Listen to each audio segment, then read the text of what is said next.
It was Berry College when you were there, of course. If I said to you, if someone said to you Berry College, what would be the first thing that comes to mind? Oh, I think of the Berry family. See, Bishop Berry was the Bishop of Florida, and his brother, Monsignor Berry, became the pastor of St. Patrick's on the beach. And of course, he was like a tyrant. I don't think I want that in there, though. But he was very protective of the priests who would come down for they come down for their vacations, and he made sure he knew where everyone was all the time. Oh, and then he had his own little clique of friends, and they used to have a dinner together on Sunday night. But he was very well liked by the people, and he was good to them. Did you know Mother Gerald? Oh, yes. Tell me about her. What was she like? Well, she was a lot like my mother. She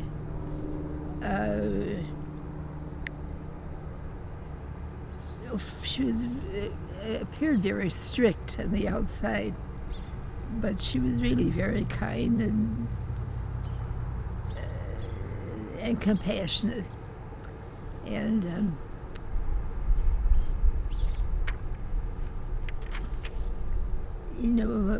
when my mother died, it was about 6 months after that mother came to Barry to visit, like the visits they make all the time. And so she asked me about my mother, and I started to cry. So she took care of that very nicely. But she was a wonderful person. She helped her brothers. I think they were lawyers. They were working in Arizona, of all places, for an Irishman to be working. But she was there, and they had.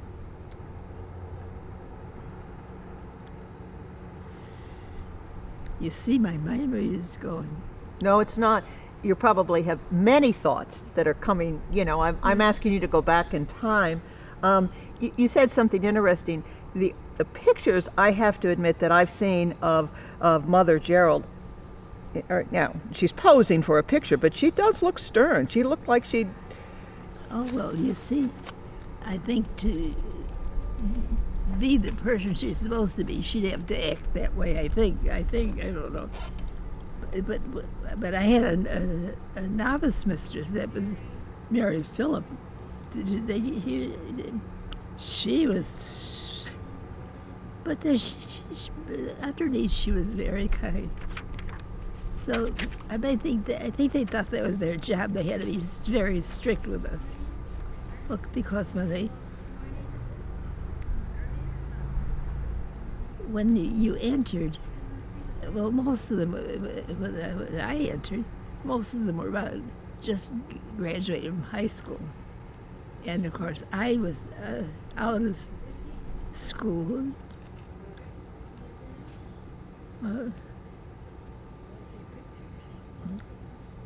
I think I worked 1 year and then I entered. So, but anyway. How was it that you came to teach business law? Did you have a background in business or the legal field? I was taking that in college. I was taking math and all the stuff you take for that type of thing. And that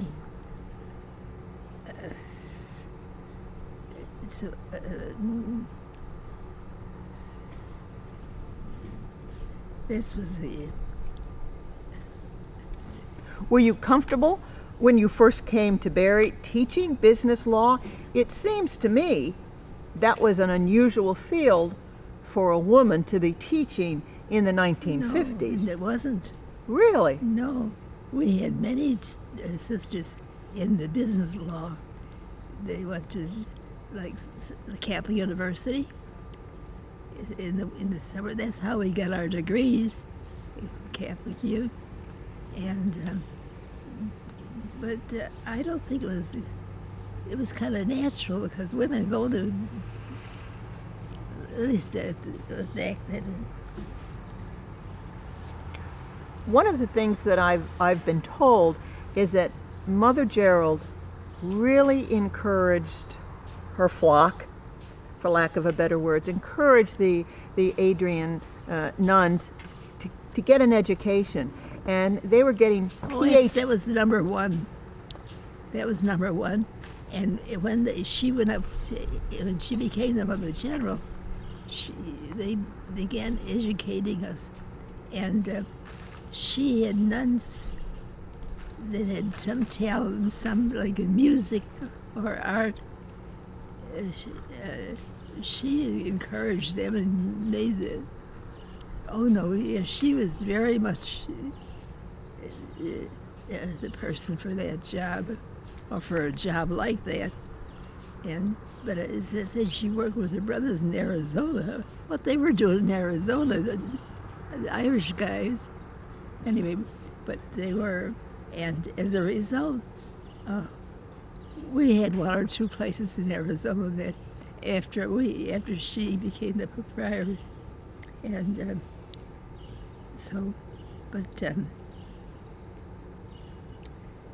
What did you, what was Barry like? How would you describe the campus and the students when you were teaching there? If someone wanted to know what the 1950s at Barry College was like, how would you describe it? oh, like any college, you know, at that time. And we were all girls, and then I wonder, we had I don't remember what we had proms and things like that, and I don't know where they got the men, but. Oh, you brought your own boyfriend. Wasn't there a all boys, might not have been Catholic, but wasn't there an all boys college, Biscayne College or something, not too far from there? I'm not too sure. Maybe they had dances or something there. Yeah, let me see if I can think if they back that far. I know too they were, I guess we would call it now strict with the girls, but I understand from the nuns that, did you have to sleep in the dormitories with the students? Oh, I didn't know that. Yeah, some of them did. They said they'd be checked in and checked out at certain times, and there was a dress code. Oh, with the dress code, that's the thing I thought of right away. They had to wear what was it? Your neck bone had to be covered. And someone what's wrong with a neck bone or the shoulder bone or something like that. So I mean, we weren't dumb, you know. What was it? Did you enjoy your time at Barry? Did you like South Florida? Oh yeah. Oh, well, see, Florida was something totally new because I grew up in Chicago, and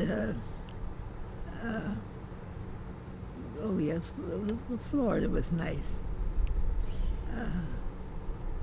I don't know the.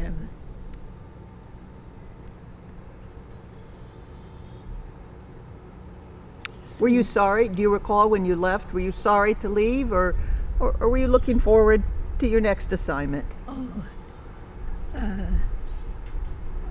I don't think I wanted to leave in a way, but then what did I have? I can't even think of what I did after that. What have you done in your career as a nun? Just, I don't care in any particular order, but where are some of the places you've been? What have you done?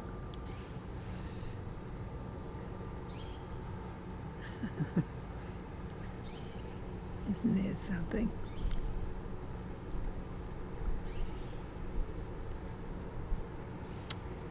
Just don't remember. It'll come back to you. It'll come back to you. Tell me, did you grow up in a religious family? Oh, yes. My father was very religious, and my mother was too, but my father was really he never missed Mass on Sunday, and that was always impressed upon. He didn't say anything, but my mother did. Your father, she always mentioned him, and he was like anyway, but Did they want you to become a nun, or was that entirely your own decision?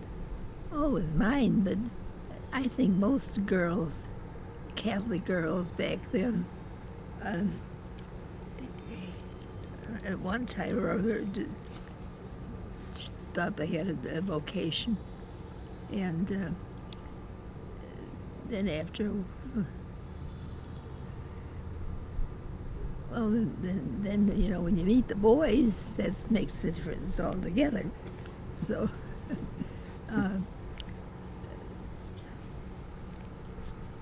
One of, several of the sisters that I've interviewed here have said, oh, if you had told me I was going to be a nun, I would have said, you're wrong. That's not for me.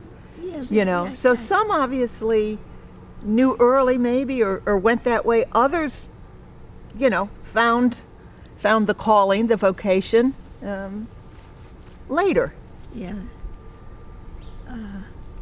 But you see, there's someone else running that thing for us. And, you know, anyway, I'm 97 now. So in maybe months or years, I'll be meeting my Creator. And I'll probably say to him, hey, why did you do this? Or why did you do that?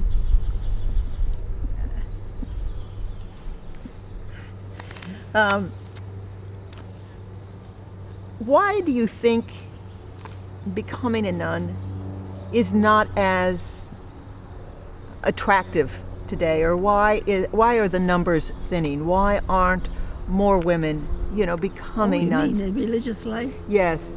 Oh, that's understandable, because the church is moving with this new pope we have. And so he's one we've wanted a long time, and we finally got him. But so you see, it's all developing. And see, we think it has to stay the way we want it, or we have it. That's not the way it goes, we know. And the church is the same way, too. It moves, because the Holy Spirit is working with it, pushing it. My mother was very, for example, disappointed when their Mass was no longer in Latin. But the impression I'm getting from you is you're saying all these changes are what we need to do. Oh, absolutely. It's, you know, God is smart. And when he created this thing, it was to keep moving forward and develop and in its own way. And, oh, yeah. Do you think Catholic universities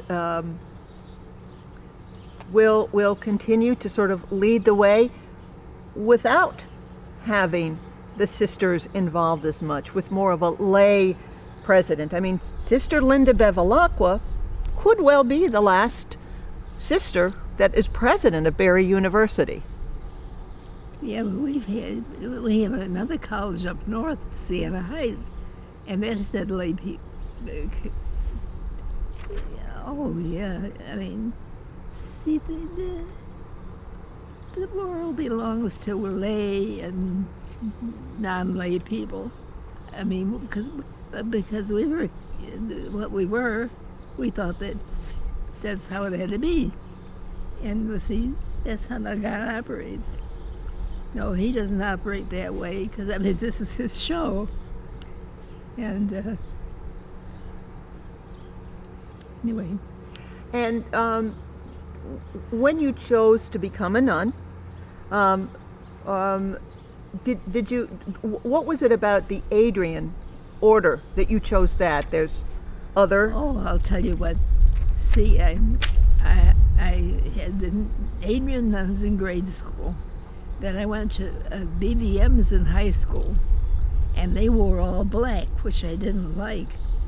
And see, so I think I chose the Adrians because their habit was white. So you see how much influence one has in this whole thing. But anyway, so that's why. And we were in the parish of Adrian Dominicans. You were not there, I don't believe, when Sister Linda Bevilacqua was a student at Barry. I think she was there in the 60s, maybe. She was never a student, right? Do you know Sister Linda Bevilacqua? Have you met her? I've not met her, but I know who she is, and I've seen her, but not lately. I've been around Barry, so. And But now, you know, talking about that,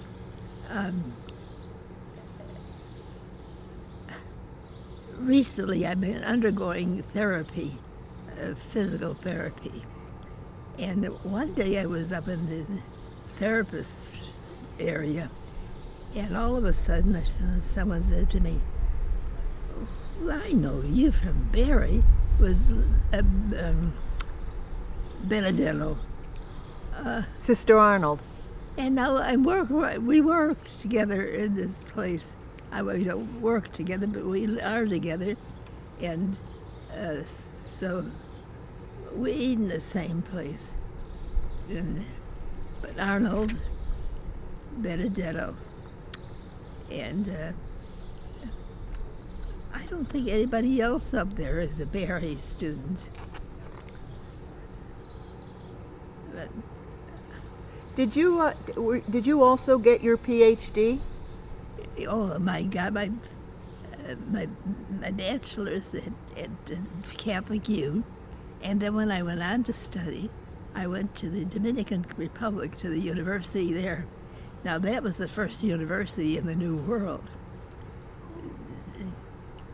Now some people claim that the university in San Francisco is, but that's not the truth.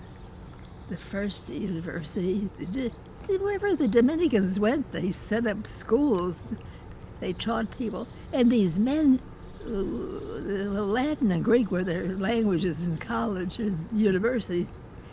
They had to learn languages, and in the Dominican Republic, they're Indian languages. And they had to learn those too if they wanted to teach people. And, oh yeah, you'll find out how much work they really did. I mean, when all this is closed for us. But anyway, you know, and the Indian languages, what most of us learned were like from Latin, or if we had Greek for some reason or other. But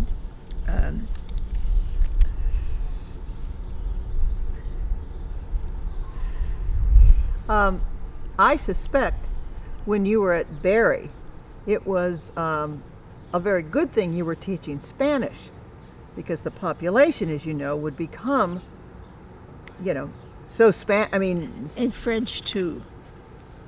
Oh yeah. You taught French and Spanish and business law. Oh yeah, well, not all at once. I mean, and see, when these schools were first opened, we had to help one another. So if you knew some Spanish, then you worked with that. And of course, it went down in that area. the Spanish was necessary. But I should be telling you about my time in the Dominican Republic, which I loved every minute of it. Every minute of it. I was there 15 years, not at one stretch. I went back 2 or 3 times. But now, see, at Barry, it was not that way. I mean, Not what way? liking the people so much. These,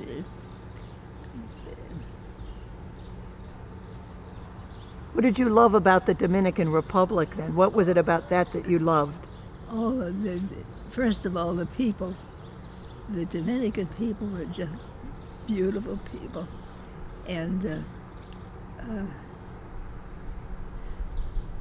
we had what we called a colegio, which was a large school.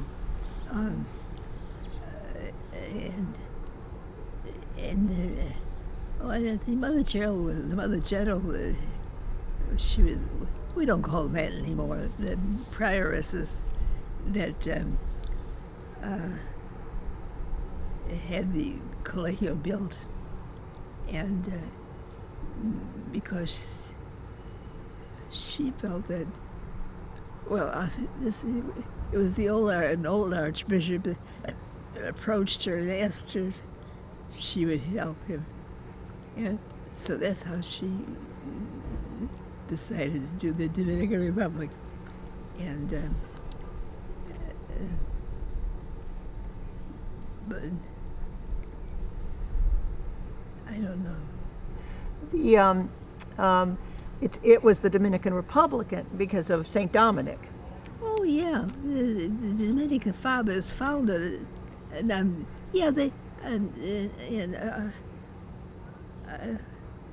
the 15th of April in 15 something or other. See, this is all part of Christopher Columbus's his project, and so.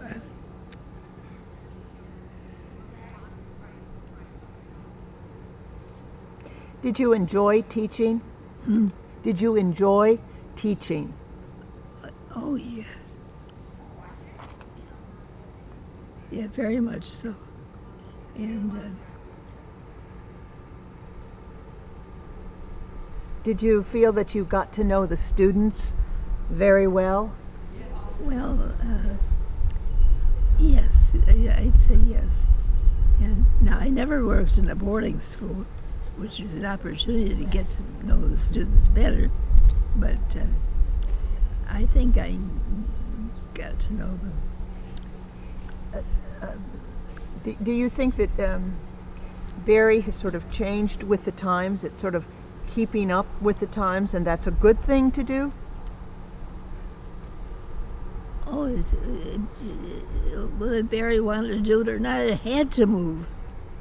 We all had to move. We're all moving now. And see, some people don't recognize it, and some people don't want to recognize it. But it's inevitable, because, as I said, this is God's plan. He planned this whole thing, and the campus when you were on Barry was obviously much smaller than it is today. Oh, I don't know what it's like today. It was very small then. Where did you teach? What building were you in when you were teaching, if you remember? What was it? What building did you teach in? Where were your classes held? Oh. Let me. Here. There's a little. Oh wait. Fly. There was a fly. Do you remember? I don't know if you remember where you taught your classes. Well, there wasn't very much room then. I mean, it was just the 1 or 2 buildings, and yeah. Where did you live when you were at Barry? Where did you stay? Where did you live? We lived right in the building with the students. And we had our own rooms, and of course, they had their eye on us all the time then, you know. Well, from what I understand, you had your eye on them all the time too. Did what? You had your eye on the students. Oh, yeah, absolutely. So you've been. Oh, and then I think they put the swimming pool in then. That was a big item. I don't know if that came with the build. No, I didn't. I think that was built specially. And then that was fun.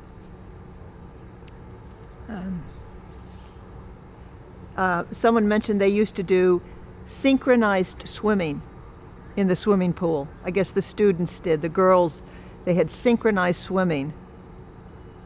Oh, I don't know. Okay. I'm sure they knew how to swim before they were landed there. Especially if you lived in Florida. That fly loves you. There, let's see if it goes. I think, is there anything maybe I forgot? I think you covered it, maybe about buildings, the early buildings. And also, He doesn't that remember. story, what was that story that we just got a glimpse of? The bricks. About the bricks.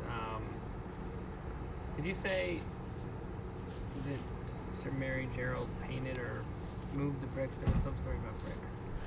Is there a, You just mentioned it to Elise. oh, there was a story you were telling to Elise about Mother Barry moving bricks? Something to do with bricks? Yeah, something about the What bricks. was she moving? Bricks? I don't know. I don't know if it was moving, but you mentioned it to Elise about bricks. Do you remember what that was? There was a story you remember about bricks at Barry University? I don't think I knew I did that. Oh, okay. Did you know, I will not pronounce her name correctly, but there was a sister there who was in charge of construction, I think of Thompson Hall, and Started with a G. yeah, Sister Gorgonzola or something like that, and she was the one that was, were you there when Thompson was being built? Thompson Hall was being built? Oh, that's later, much later than Oh, that was much later? Oh, okay, all right. What were the two buildings that you lived in? The I- classes were in? There was only two She buildings. doesn't remember. Oh, the names. Yeah, yeah. Okay. So you said when you were there were two buildings? Oh, I don't know. Oh, okay. All right. That's probably good. Yeah. No, I think they were just the two buildings. The chapel was up there. That was the first one that went up, and and then the administration building, and that was it for a while, and then they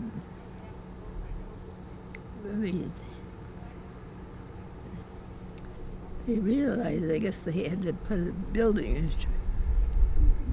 And by the way, now that I'm thinking of it, it came to my mind now. We had a bird, or two birds, that lived in the tree outside the post office. See, we had a post office. That was, and of course, is it a bird? Or maybe a squirrel, I don't know. But anyway, that caused a lot of attention too, you know. Do you like it here at the Mother House? Do you enjoy living here at the Mother House? Well, we had no place else to live until when we began moving out. Then we moved into apartments, and close to where we worked, and that was much later, I think. What about living here? Do you enjoy living here? Oh yeah, it was just like a convent. I mean,